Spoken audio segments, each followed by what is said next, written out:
Is your workplace discriminating against autistic employees? Do you have a company or a business that's unknowingly discriminating against autistic people? Well, let's find out. On this video, I'm going to be exploring the question, is your workplace discriminating against autistic employees, and provide you plenty of examples on how it could possibly happen. And now, here's your neurologically different host, Orion Kelly. Hey, I'm Orion Kelly and I'm autistic. I was diagnosed autistic as an adult, and since then have decided to devote my time to advocating for autistic people. Thank you so much for watching this video. I appreciate it. And if you'd like to check out my other stuff, well, go for it. I do podcasts, blogs, and these YouTube videos, all with one goal in mind: to increase the understanding and acceptance of autistic people. Now, if that sounds like something you'd be interested in, thank you. I'm happy to hear that.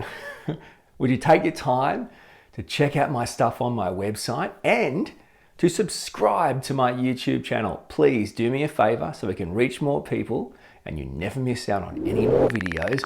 Click that subscribe button and click on that notifications bell so you never miss another video. You can also reach out on my socials, like the Orion Kelly page on Facebook. Find me on Twitter, Instagram, TikTok, and my website, orionkelly.com.au. That's where you'll find everything I do. All right, let's do this, my friend. Is your workplace discriminating against autistic people? Oh, and a quick one. I'm sharing my own autistic insights and experiences. I'm not trying to, nor have I ever said I am, speaking on behalf of other autistic people. You're watching and listening to my autistic experiences, my autistic insights, with the goal of increasing understanding and acceptance of autistic people. Deal? Shake? So the first thing I want to discuss is open plan offices. Okay, now this has become very much the norm in modern day corporations to have what you would class as open office plans or working pits for employees to work together. So open plan offices with working pits or communal working places can be really overwhelming for an autistic person. We have to step back and just look at it for what it is. Okay, it's a concentrated space with a large group of people all doing jobs. There's phone calls, there's conversations, there's keyboard typing. In other workplaces, there may be all sorts of noises going on. There may be all sorts of actions going on.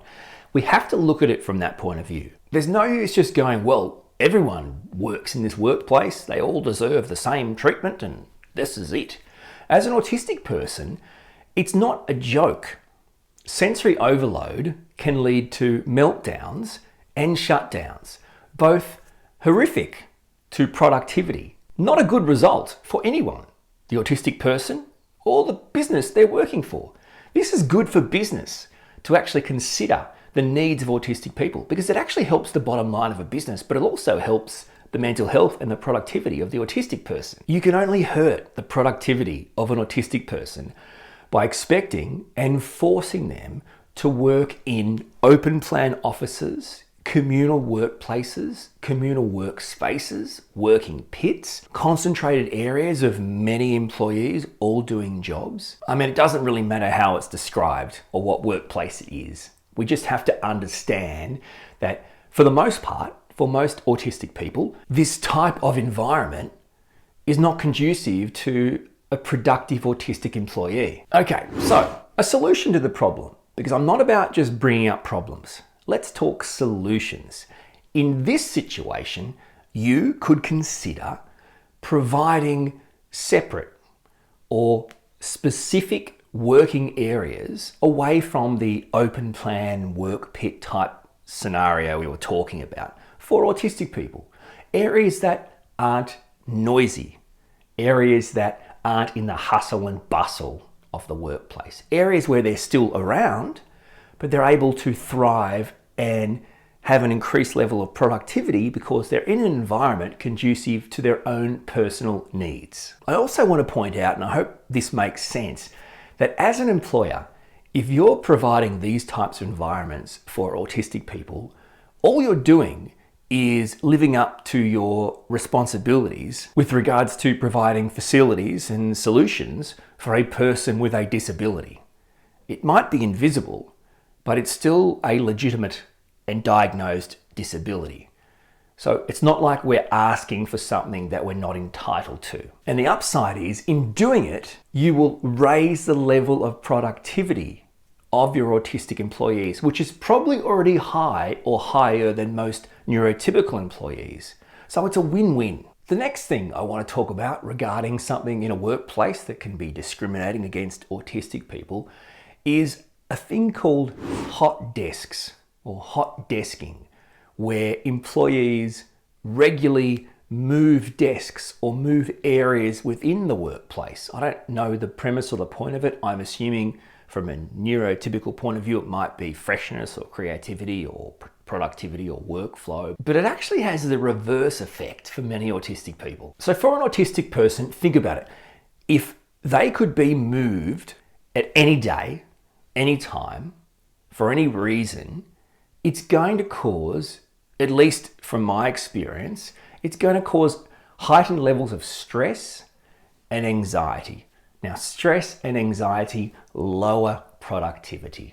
We want to raise productivity. This isn't about making businesses, corporations, employers do things they don't need to do. This is just about providing the things that a person with a disability requires. And in the end, it only raises productivity. And also from an understanding point of view, autistic people, in my experience, I can tell you, I have a deep reliance on rituals and routines. It's critical to my day-to-day life. Now, understand the impact of hot desking, of constantly switching and moving around the workplace without really any notice or reason to someone's ability to be productive if they rely on routines and rituals. Normality, consistency, it's key. Now, the solution to this problem is very similar to the solution to our first problem of open plan offices. Again, consider a space removed for autistic employees to work at where their desk is theirs permanently. The simple act of assigning an autistic employee a desk permanently can create such great routine and such great consistency that productivity can only thrive. Clearly, all workplaces are very different. They're not all in the same environment. They're not all in offices.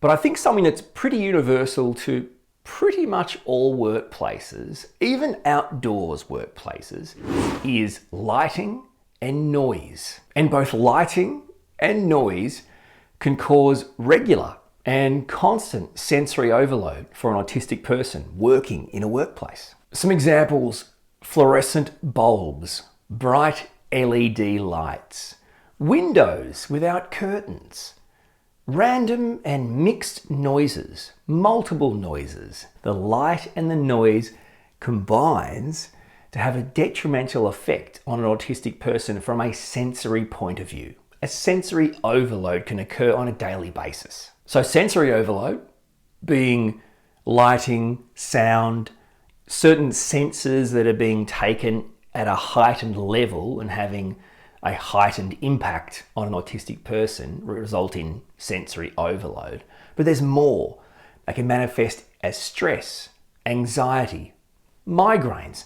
Really, the list can go on how these things can affect an autistic person in the workplace. And although mainstream workplaces like to say how modern they are, when you think about all the things they call modern, might be bright LED lights and open plan offices and communal areas, there's nothing about that that makes me feel comfortable. So, a solution to the problem. I don't think, nor do I expect, you as an employer, a company, corporation, business, to turn off your lights and have complete silence in your workplace. That's not manageable. I'm not suggesting that or expecting you to do that. But a solution could be, like the solution we've talked about, is finding an area for autistic people where they are able to control some controllables. For example, They can dim lights, or they could turn the lights off in the roof in their area and use a lamp, where if the sun is glaring through the window, they're able to adjust the curtain, and it's not going to affect the entire workplace. These little things can have such a large impact on productivity and the mental health of an autistic person. Okay, now the next thing I want to talk about regarding things in a workplace that could be discriminating against autistic people is one that usually gets me fired up and a bit passionate. We're talking about workplace gatherings. In my experience, and in a lot of workplaces, I would assume a similar presumption can be made that workplace gatherings, as a rule, are mandatory. As in, employees must go, must attend, must participate in workplace gatherings, events, and activities. So I absolutely get that for most neurotypical employees, getting out of working and being able to just hang out with your workmates at a gathering or an activity or an event is a pretty attractive proposition. I understand where you're coming from, but you have to look at it from an autistic point of view. For an autistic person, it can feel like forced fun, forced socializing, forced activities. As an autistic person, I go to work because I love my job. I love what I do for work. I don't go to work to do completely non-work related activities. Certainly not things that I'm not even interested in. I don't want to put myself in a social situation that I know I can't handle or process, let alone feel like I'm forced into that situation. Forcing autistic employees into attending workplace gatherings and social interactions is forcing them into situations they are not always able to handle, interpret, or process. A really quick overgeneralized example, just for the illustration, is let's get a neurotypical employee and let's say, all right, Jim, you're boarding a plane to a country you've never been to, speaking a language you've never learnt, with customs and cultures you have no idea about, and you're going there to live for 6 months to do your job.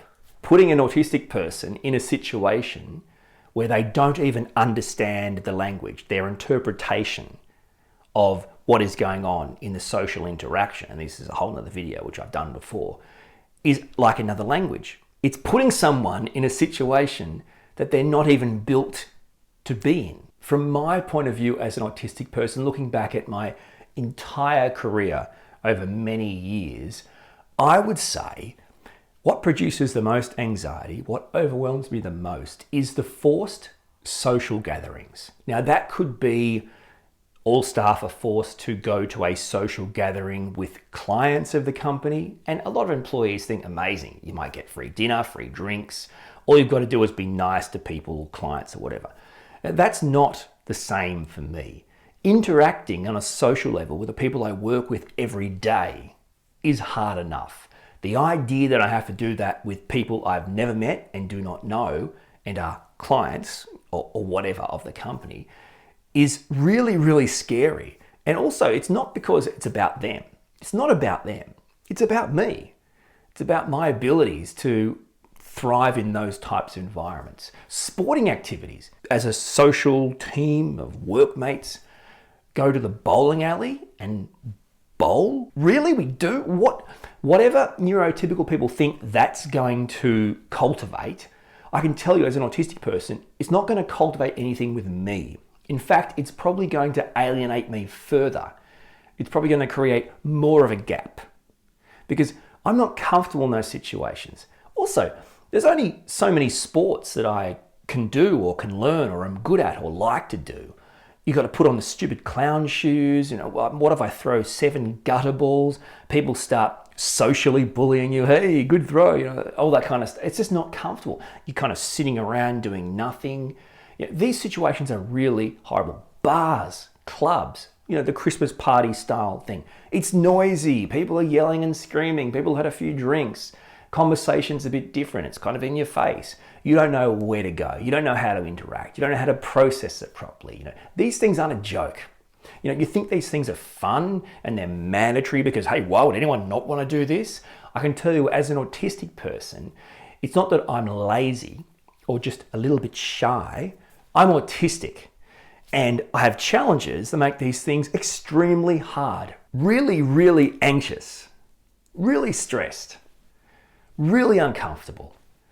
Being forced into these things in no way helps me with my team or my productivity. Pretty simple solution to this problem. How about allowing employees, they could be autistic employees or any employees, the option to not attend these types of workplace gatherings? Because in the end, you do all these things so your team works better and you lift productivity and morale, correct? So why would you force people into these situations when what it's going to do is lower their morale and lower their productivity? Another way that workplaces can discriminate against autistic people is the holding of surprise or pop-up meetings or get-togethers or events. In some instances, last-minute meetings are just part and parcel of business. They just happen. They need to happen. I'm not denying that, but let's have a conversation about the effects that last-minute meetings or surprise pop-up gatherings, activities or meetings can have on an autistic employee. So this goes back to the conversation with hot desking. As an autistic person, I rely on consistency. The predictability of a workplace is important for an autistic person.